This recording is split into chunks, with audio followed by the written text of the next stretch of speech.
Kisah Nabi Zulkifli yang memiliki kesabaran luar biasa.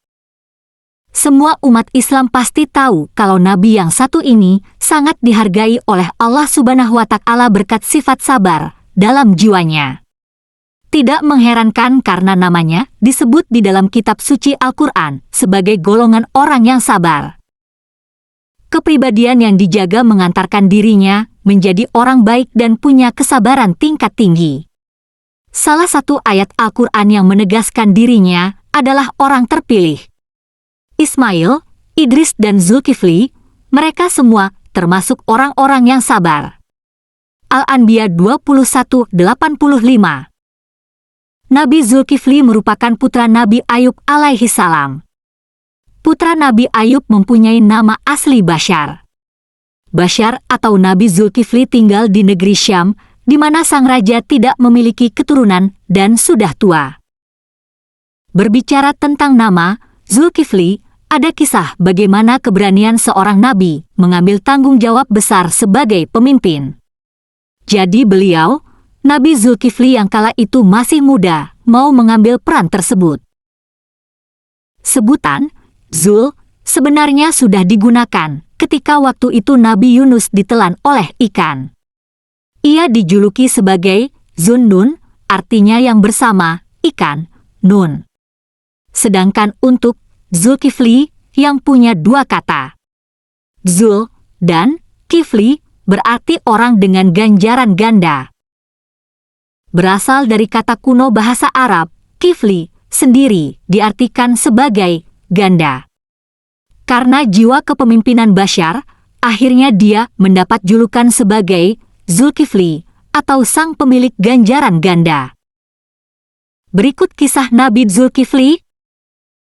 Suatu hari seorang raja di negeri Syam, tempat di mana Nabi Zulkifli lahir dan besar, mengumpulkan semua rakyat dengan tujuan mencari dan menemukan seorang penerus kerajaan. Sang raja yang usianya tidak muda lagi, perlu mencari pengganti dirinya. Di hadapan para rakyat, ia menyampaikan maksud tersebut secara terbuka. Rakyat mendengarkan secara seksama bahwa sang raja ingin pensiun karena sudah tua untuk memimpin negeri Syam. Tapi apesnya sang raja tidak memiliki keturunan yang bisa dijadikan sebagai pengganti dirinya. Pidato raja negeri Syam itu merupakan bentuk kegelisahan dirinya selama ini. Siapa yang akan menggantikan posisi sebagai pemimpin kerajaan? Sebuah peluang besar menjadi bangsawan dibuka lebar-lebar oleh Raja Syam waktu itu. Sang Raja Syam pun mempersilahkan siapa saja yang mau menggantikan dirinya menjadi raja. Namun, kebanyakan orang yang menghadiri pidato raja tetap saja langsung menunjukkan kesiapan untuk menjadi raja. Kebanyakan rakyat hanya diam seribu bahasa karena tidak mungkin sanggup memegang tanggung jawab sebesar itu, yakni memimpin negeri Syam.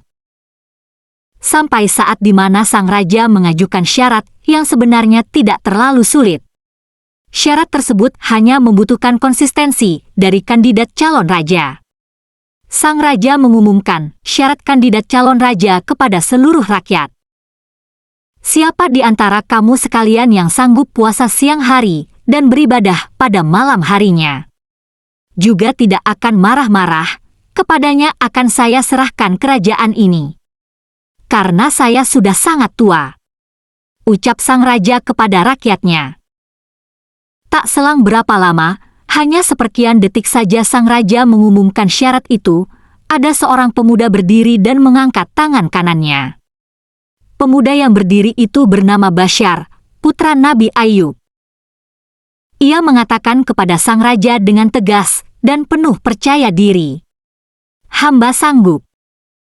Namun demikian, sang raja tidak lantas mengiyakan kesanggupan Bashar untuk mendapuknya menjadi seorang raja di negeri Syam.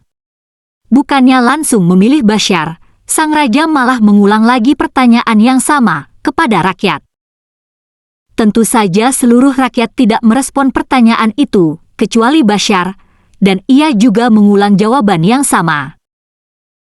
Setelah sudah 3 kali bertanya dan dijawab oleh Bashar, akhirnya sang raja merasa mantap dan yakin bahwa sudah ada yang siap menggantikan posisi dirinya. Bashar akhirnya didapuk menjadi seorang raja di negeri Syam waktu itu. Dari kejadian itulah kemudian Bashar dijuluki Zulkifli. Seorang raja dari kalangan nabi memimpin tanah Syam dengan menegakkan keadilan seadil-adilnya. Inilah yang dimaksud Zulkifli, orang dengan ganjaran ganda. Menjadi seorang pemimpin tidak hanya bertanggung jawab pada dirinya sendiri saja, namun menjadi seorang pemimpin bertanggung jawab atas apa dan siapa yang dipimpinnya. Rumor tentang Nabi Zulkifli menjadi seorang pemimpin yang bijaksana memang bukan kaleng-kaleng. Berangkat dari keluarga sederhana, Nabi Zulkifli yang telah menjadi raja di negeri Syam tidak menjadikannya sombong dan congkak. Nabi Zulkifli memprioritaskan kepentingan rakyat yang sedang dalam kesusahan. Dalam beberapa waktu, kondisi rakyat di negeri Syam telah mencapai kemakmuran dan kesejahteraan yang boleh dibilang sangat mencukupi.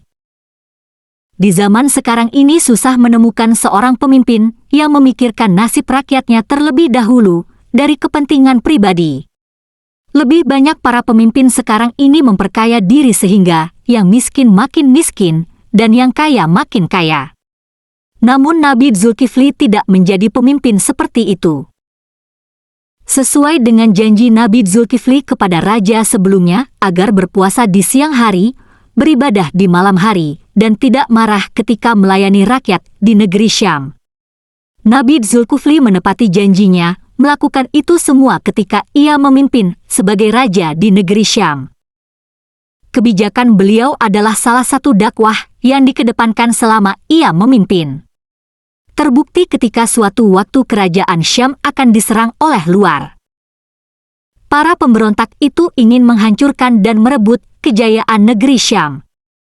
Otomatis Raja Zulkifli mengajak seluruh rakyat agar ikut berpartisipasi melawan serangan musuh. Namun tak dinyana, rakyat yang telah difikirkan itu justru mengajukan syarat kalau sang raja ingin rakyatnya ikut berperang. Syarat mereka adalah tidak ada korban jiwa dari rakyat ketika melawan kaum pemberontak. Akhirnya Nabi Zulkifli sebagai pemimpin berjanji bahwa tidak akan ada korban jiwa yang meninggalkan anak dan istri di rumah. Nabi Zulkifli berdoa kepada Allah Subhanahu wa Ta'ala agar menyelamatkan seluruh rakyat negeri Syam. Pertarungan terhadap pemberontak pun terjadi dan tidak ada korban dari pihak kerajaan Syam. Pada awalnya rakyat enggan berperang karena takut mati. Itulah alasan utama mereka lebih memilih menolak ajakan Nabi Zulkifli ketika akan memerangi kaum pemberontak. Mengamati kejadian ini, sebenarnya Nabi Zulkifli bisa saja memaksa rakyat agar ikut berperang melawan musuh. Terlebih jasa sang raja dalam meningkatkan kesejahteraan rakyat sudah terbukti. Namun sang raja Nabi Zulkifli memilih tidak melakukan hal tersebut, bahkan mampu menepati janjinya bahwa tidak ada korban dari peperangan itu. Seperti pepatah yang berbunyi, buah jatuh tidak jauh dari pohonnya, itu benar adanya. Nabi Zulkifli yang merupakan keturunan Nabi Ayub ini mewarisi sikap ayahnya dalam hal kesabaran. Kita tahu betapa sabarnya Nabi Ayub atas cobaan hidup berupa sakit kulit. Begitupun yang dilakukan oleh Nabi Zulkifli ketika ia menghadapi kakek jadi-jadian yang datang ke tempat kerajaan Syam. Ketika itu, ada seorang kakek tua yang miskin mendatangi para penjaga kerajaan Syam pada waktu tengah hari. Walau kondisi para penjaga kerajaan Syam yang lelah dan sedang beristirahat, si kakek tetap memaksa ingin bertemu sang raja. Padahal waktu itu, sang raja sedang lelah karena di malam harinya beliau beribadah dan siang hari berpuasa. Menepati janji terhadap raja sebelumnya.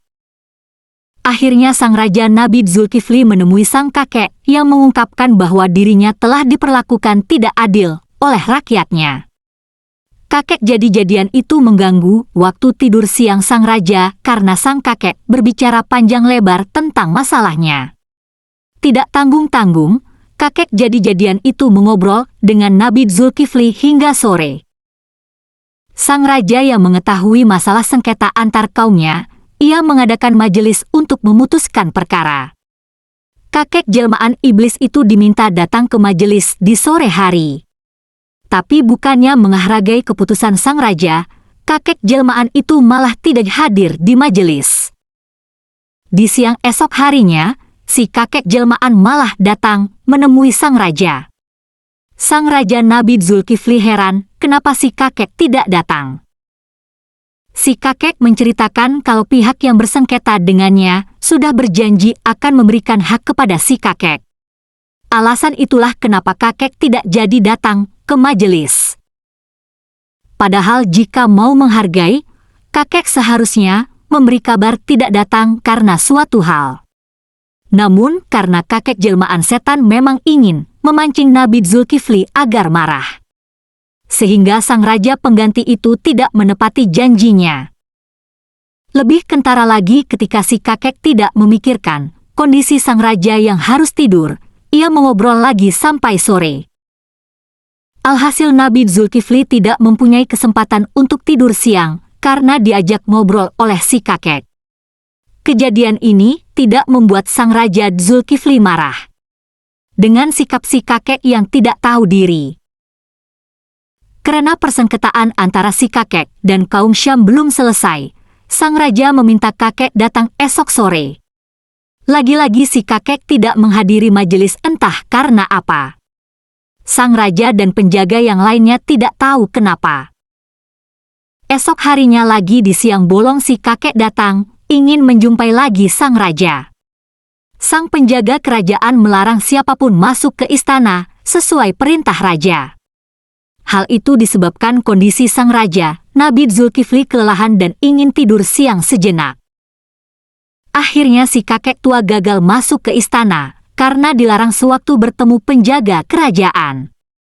Si kakek dihadang para penjaga kerajaan yang sebelumnya diperintahkan agar tidak membiarkan siapapun masuk ke istana karena sang raja ingin tidur. Kakek tua itu bukan manusia biasa. Ia mampu menembus batas pengaman para penjaga. Kakek jelmaan setan itu mencari jalan lain untuk bisa bertemu sang raja dan bertujuan untuk mengganggu jadwal tidur siang. Melihat pintu rumah sang raja terkunci, akhirnya kakek merubah diri dan masuk melalui lubang pintu.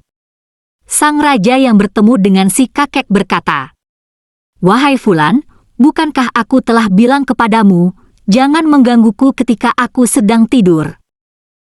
Selang beberapa detik kemudian sang raja menyadari bahwa pintu rumahnya dikunci, tapi kenapa si kakek ini bisa masuk rumahnya? Baru kali itu sang raja Nabi Zulkifli menyadari bahwa si kakek itu adalah jelmaan iblis. Usaha setan agar Nabi Zulkifli marah pun akhirnya gagal karena tingkat kesabaran yang teruji. Nabi Zulkifli, sebagai seorang raja pengganti yang sudah janji tidak akan marah, ia sanggup menepati janjinya. Kisah sang raja Nabi Zulkifli diabadikan dalam Al-Quran. Dan, ingatlah kisah Ismail, Idris, dan Zulkifli. Semua mereka termasuk orang-orang yang sabar. Kami telah memasukkan mereka ke dalam rahmat kami. Sesungguhnya mereka termasuk orang-orang yang saleh. Quran Surat Al-Anbiya ayat 85-86. Nabi Zulkifli wafat pada usia 75 tahun. Meski begitu ada yang berpendapat bahwa Nabi Zulkifli wafat pada usia 95 tahun.